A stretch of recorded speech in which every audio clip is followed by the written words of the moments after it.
হাওরবাসীর পক্ষ থেকে আমি আমার মাননীয় প্রধানমন্ত্রী জনাব তারেক রহমান সাহেবের কাছে আমার প্রত্যাশা আমাদের এই হাওর অঞ্চলের জন্য একটা আধুনিক হসপিটাল করার, যাতে করে আমরা এই হাওরবাসী আধুনিক চিকিৎসার ছোঁয়া লাগে আমাদের কাছে। কারণ আপনারা সকলেই জানেন আমরা এই হাওরবাসী অত্যন্ত অবহেলিত।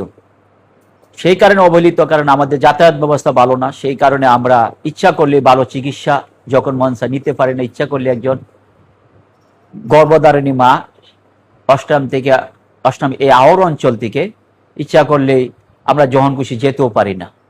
আমি আমার মাননীয় প্রধানমন্ত্রী এবং মাননীয় স্বাস্থ্যমন্ত্রীর কাছে বিনীতভাবে আমার অনুরোধ থাকবো যে আমাদের এই হাওর অঞ্চলের জন্য একটি আধুনিক হসপিটালের ব্যবস্থা করার জন্য, এই হাওরের অবহেলিত মানুষের উন্নত চিকিৎসার ব্যবস্থা করার জন্য।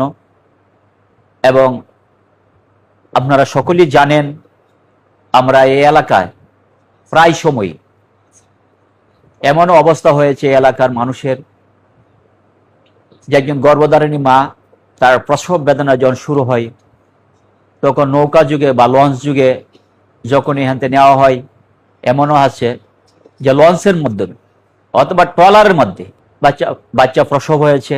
এমনও উদাহরণ আছে বাচ্চা প্রসব হয়েছে এবং বাচ্চা মারাও গেছে, এমনকি মাও মারা গেছে।